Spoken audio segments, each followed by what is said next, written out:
BSc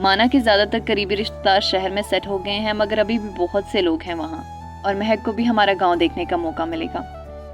پہلے تو حسن نے انکار کیا، پر جب ابا نے کہا تو پھر حسن مان گیا۔ اماں اور ابا کی بڑھتی عمر کے ساتھ لگی کئی بیماریوں کی وجہ سے بہت کم آتے جاتے تھے، اس لیے حسن کو خوش اسلوبی سے یہ ذمہ داری نبھانی پڑتی تھی۔ اب حسن کے ساتھ ساتھ مہک پر بھی یہ ساری ذمہ داریاں آ گئی تھی۔ مہک نے کہا کہ اس نے کبھی گاؤں نہیں دیکھا اور اسے بہت خوشی تھی، اور وہ خوشی خوشی گاؤں جانے کے لیے تیار ہو گئی۔ تبھی اماں نے مسکرا کر تاکید کی کہ گاؤں جانے پر رحمت بوا کے گھر ضرور جانا، اور ساتھ ہی قصہ سنانے لگی۔ حسن کا بچپن وہاں گزرا تھا۔ اماں نے کہا کہ رحمت بوا سے ضرور ملنے جانا، وہ تم سے بہت پیار کرتی تھی، مہک کو دیکھ کر بہت خوش ہوں گی۔ تمہیں ایک مزے کی بات بتاؤں مہک، حسن جب 10 سال کا تھا تو رحمت بوا کی اکلوتی بیٹی ریشما سے شادی کرنے کا خواہش مند تھا۔ اماں نے ہنستے ہوئے کہا تو مہک حیرت سے آنکھیں پھاڑ کر اسے دیکھنے لگی۔ سچ میں اماں؟ مہک نے پوچھا تو ابا ہنس پڑے۔ تو اور کیا، وہ اس سے 5 سال بڑی تھی۔ حسن کے بڑے تایا کے بیٹے انور کی منگیتر تھی وہ۔ اس کی منگنی کرنے ہم گاؤں گئے تھے، جب یہ ریشما کو دیکھ کر شادی کی ضد کر بیٹھا تھا، اور بعد میں بھی اسے کئی سال تک ہم چھیڑتے رہے۔ اماں کے کہنے پر سب ہنس پڑے اور حسن وہاں سے اٹھ کر چلا گیا، جبکہ وہ سب مزے سے اس واقعے کو دہرانے لگے۔ حسن کے ذہن میں ایک یاد سی چھا گئی، اماں مجھے یہاں کیوں لے کر آئی ہو؟ 10 سالہ حسن نے گاؤں کی ٹوٹی پھوٹی گلیوں میں چلتے ہوئے چڑ کر کہا تھا۔ وہ سب تیار ہو کر پیدل ہی اپنی منزل کی طرف رواں دواں تھے، جو کہ قریب کے چند گھر چھوڑ کر ہی تھی۔ اماں نے کہا کہ آج تمہارے انور بھائی کی منگنی ہے، اس لیے ہم لڑکی والوں کے گھر جا رہے ہیں۔ وہ تقریباً 20 افراد پر مشتمل ایک چھوٹا سا قافلہ تھا جو رحمت بوا کے چھوٹے سے سجے ہوئے صحن میں جا کر رکا۔ سب ایک دوسرے سے بہت تپاک سے مل رہے تھے، جانتے تو یہ سب لوگ ایک دوسرے کو کئی سالوں سے تھے۔ بس کچھ عرصے پہلے ہی تایا ابو کے ساتھ ساتھ حسن کے والد نے شہر کی طرف کوچ کیا تھا، مگر یہاں سے جاتے ہوئے وہ رحمت بوا سے ریشما کا ہاتھ مانگ گئے تھے۔ اب انور کی نوکری لگتے ہی وہ منگنی کرنے چلے آئے تھے۔ انور کو کویت میں بہت اچھی نوکری مل گئی تھی۔ 20 سالہ انور نے جب پہلی بار ریشما کو دیکھا تھا تو اپنا دل ہار بیٹھا تھا۔ ریشما تھی ہی ایسی، حسن اور نزاکت کا مجموعہ۔ اس کے حسن کی وجہ سے بہت سے لوگ اس سے شادی کے خواہش مند تھے، لیکن رحمت بوا نے انور کے لیے ہاں کی تھی۔ رحمت بوا بیوہ عورت تھی جس کے 2 بیٹے اور 1 بیٹی تھی۔ گاؤں میں سب اس کی بہت عزت کرتے تھے، سب اسے رحمت بوا کے نام سے جانتے تھے اور پہچانتے تھے۔ رحمت بوا کے دونوں بیٹے شادی شدہ اور بچوں والے تھے۔ اب صرف ریشما کی ذمہ داری اس کے بوڑھے کندھوں پر تھی۔ آج وہ دن بھی آ پہنچا تھا جس کا اسے مدت سے انتظار تھا۔ چھوٹی سی رسم کے بعد ریشما کی نازک انگلی میں انور کے نام کی انگوٹھی جگمگانے لگی۔ سب بہت خوش تھے، ہنس رہے تھے۔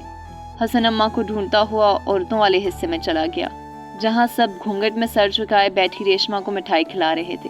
حسن نے بھی ضد کی کہ میں بھی دلہن کو مٹھائی کھلاؤں گا۔ سب ہنس پڑے۔ اسے آگے کیا، پہلے دلہن کا منہ تو دکھاؤ۔ حسن نے جب یہ کہا تو سب ہنس پڑے۔ سب عورتیں کہنے لگی، چھوٹا سا ہے مگر کس قدر تیز ہے۔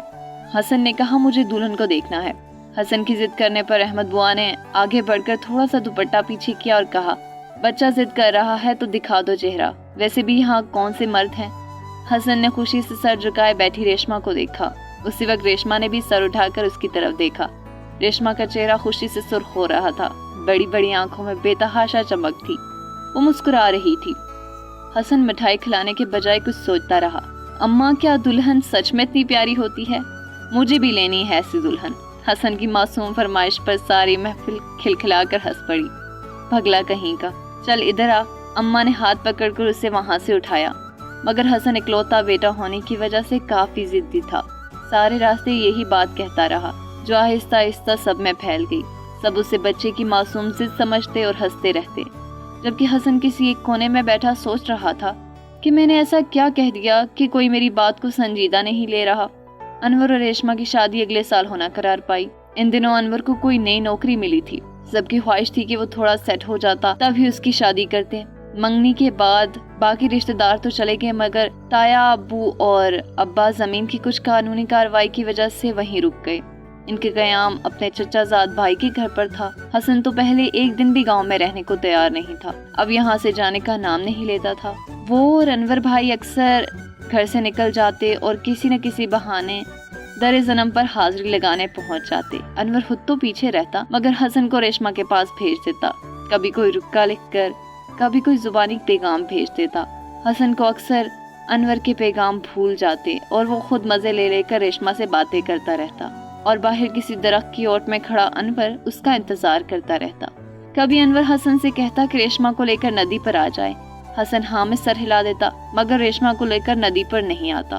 اسی طرح اگر انور کہتا کہ کسی بہانے چھت پر لے آؤ تاکہ میں دیکھ سکوں، حسن اس کی بات پر عمل نہیں کرتا تھا۔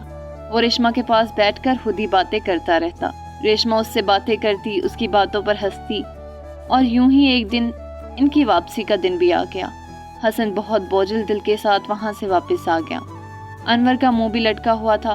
شہر آ کر کچھ دن تو اس کا دل نہیں لگا مگر پھر زندگی معمول پر آنے لگی۔ انور پردیس چلا گیا اور حسن ابو یا تائی امی کے ساتھ اکثر گاؤں چلا جاتا۔ وجہ صرف ایک ہی تھی، ریشما۔ ابا کا گاؤں کا چکر بہت کم لگتا تھا مگر تایا ابو اور تائی امی نئی رشتہ داری کی وجہ سے بھی گاؤں آتے جاتے رہتے تھے، جس کی وجہ سے حسن کو بھی ایک راستہ مل گیا تھا۔ ایک بار ایسا ہوا کہ حسن اپنی تائی امی کے ساتھ گاؤں گیا اور اس نے رحمت بوا کو یہ کہتے سنا کہ میری تو خواہش تھی کہ جلد از جلد اپنی بیٹی کے ہاتھ پیلے کر دوں، مگر آپ کہہ رہی ہیں کہ ابھی انور کو 2 سال اور لگیں گے۔ پہلے ہی 1 سال کا کہہ کر اتنا وقت نکال دیا ہے، 3 سال ہو گئے ہیں اب دونوں کی منگنی ہوئے۔ رحمت بوا کافی پریشان لگ رہی تھی، پتہ نہیں جواب میں تائی امی نے کیا کہا۔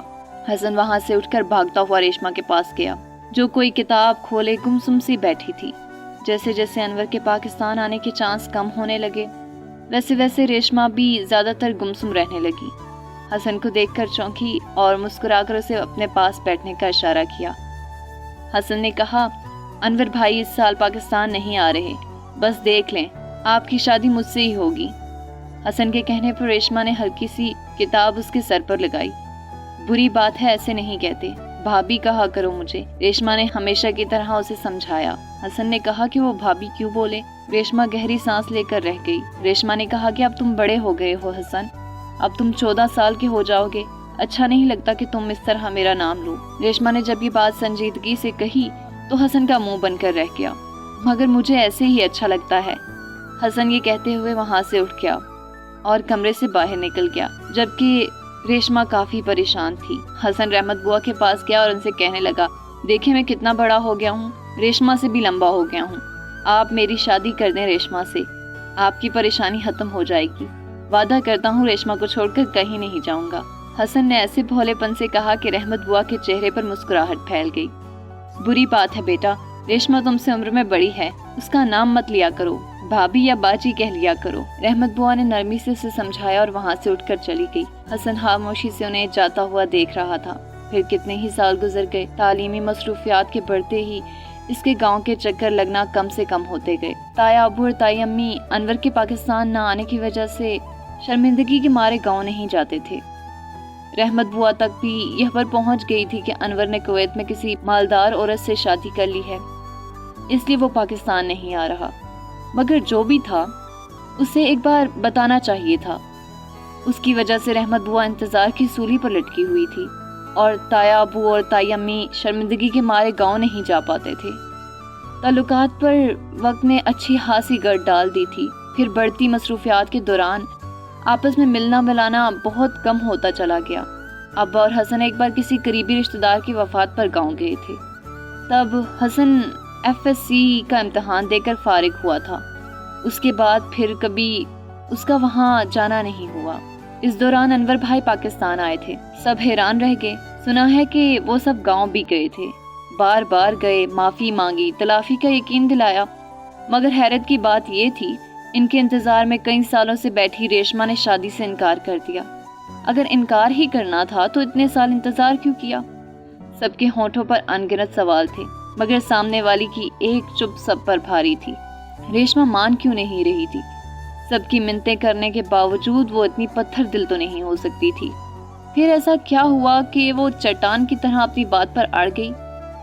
جب دیکھا کہ وہ کسی طرح بھی نہیں مان رہی تو انور نے اپنے والدین کی مرضی سے اور پسند سے ایک پکی عمر کی لڑکی کے ساتھ شادی کر لی اور اسے لے کر واپس چلا گیا۔ کچھ عرصے کے بعد تایا ابو کی ساری فیملی کویت میں سیٹ ہو گئی۔ اب ان کا پاکستان آنا بہت کم ہوتا ہے۔ حسن کو یاد تھا کہ ایک بار تایا ابو نے ابا کو باتوں باتوں میں بتایا تھا کہ انور نے جس لڑکی سے شادی کی تھی اس نے کچھ عرصے پہلے ہی انور سے طلاق مانگ لی تھی، جس کے بعد اس نے فوراً پاکستان کا رخ کیا۔ یہ تو شکر تھا اس دوران ان کے یہاں کوئی اولاد نہیں ہوئی، نہیں تو پھر انور کو کسٹڈی کے لیے مزید سال کیس لڑنا پڑتا۔ وقت تیزی سے گزرنے لگا، ماضی کی باتوں پر حال کی گرد پڑ گئی تھی۔ بہت سی باتیں اور تعلقات صرف یادوں اور قصوں میں رہ گئے تھے۔ شہر کی تیز رفتار زندگی نے گاؤں سے جڑے ہر رشتے اور تعلق پر لا تعلقی کی چادر ڈال دی تھی۔ اب اتنے سال کے بعد حسن ان راستوں پر ایک بار پھر سفر کرنے جا رہا تھا جہاں کچھ بھی تو باقی نہیں بچا تھا، مگر شاید ماضی کی راکھ میں یاد کے کسی لمحے میں کوئی چنگاری آج بھی جلتی اور بجھتی تھی۔ گاؤں کی زندگی کتنے مزے کی ہے نا، ایک ہفتہ کیسے گزر گیا پتہ ہی نہیں چلا۔ مزے مزے کے کھانے، دیسی گھی میں پکے ہوئے تندور کے تازہ روٹیاں، تازہ مکھن، دودھ کا ذائقہ میں تو کبھی بھول ہی نہیں پاؤں گی۔ ہر طرف کھیت، نہر کا پانی، سب سے بڑی بات یہاں کے لوگوں کا خلوص اور پیار۔ کچھ بھی کہیں، ابھی بھی شہروں اور گاؤں کی زندگی میں بہت فرق ہے، بہت خالص ہے یہاں کی دنیا۔ مہک حسن کے ساتھ قدم سے قدم ملا کر پگڈنڈی پر چلتے ہوئے مسلسل بولے جا رہی تھی۔ آپ لوگوں کو ویسے گاؤں کی ساری زمین نہیں بیچنی چاہیے تھی، کم از کم ایک گھر تو بناتے، ہم کبھی کبھار رہنے آتے۔ حسن نے جواب میں کہا، یہ اس وقت کی بات ہے جب میں بہت چھوٹا تھا۔ اماں بتاتی ہیں کہ ہمارے اچھے مستقبل اور تعلیم کے لیے تایا ابو اور ابا نے اچانک گاؤں چھوڑنے کا فیصلہ کیا تھا۔ پھر ان کی دیکھا دیکھی بہت سے اور رشتہ دار بھی کوچ کر گئے، مگر ابھی بھی کچھ خاندان ہیں جو اپنی مٹی سے جڑے ہوئے ہیں۔ دراصل گاؤں سے شہر میں سیٹ ہونے میں ایک مناسب سرمایہ کی ضرورت تھی، اس لیے سب کچھ بیچنا پڑا۔ ویسے ایک بات تو بتاؤ، اگر میں گاؤں میں پلا بڑا ہوتا کیا تب بھی تم اس رشتے پر حامی بھرتی؟ کیونکہ شہر کے لوگ مستقل طور پر یہاں آ کر رہنا مشکل سمجھتے ہیں۔ حسن کے پوچھنے پر مہک ایک لمحے کے لیے سوچ میں ڈوبی، پھر بولی، شاید عام حالات میں میرا جواب نفی میں ہوتا، مگر میں ایک بات پر یقین رکھتی ہوں کہ آپ کی قسمت آپ کو کہیں بھی لے جا سکتی ہے، اس لیے بڑے بول بولنے سے ہمیں ہمیشہ اجتناب کرنا چاہیے۔ مہک کے جواب پر حسن کی آنکھوں میں ستائش کے رنگ ابھرے۔ کل صبح ہم یہاں سے چلے جائیں گے، آپ مجھے رحمت بوا کے گھر تو لے کر ہی نہیں گے؟ چلے ابھی چلتے ہیں۔ مہک کے اچانک یاد دلانے پر حسن چونکا، پہلے سوچا کہ اسے ٹال دیں، پھر اماں کی ہدایت یاد آ گئی تو پھر کہنے لگا، وہ تو ٹھیک ہے مگر یہاں سے تھوڑا دور ہے، تم اتنا چل سکو گی؟ حسن نے سوچتی ہوئی نظروں سے اس کی طرف دیکھتے ہوئے پوچھا، چلنا کیوں؟ وہ سامنے تانگا دیکھ رہے ہیں نا، اس پر جائیں گے۔ اب یہاں آ کر بھی میں اپنے سارے شوق پورے نہ کروں؟ مہک کے کہنے پر حسن مان گیا۔ جب تانگا رحمت بوا کے گھر کے سامنے رکا تو سارا آسمان کالے بادلوں سے چھپ گیا۔ حسن نے تانگے والے کو وہیں رکنے کا کہا۔ حسن نے آگے بڑھ کر لوہے کے گیٹ پر زور سے دستک دی۔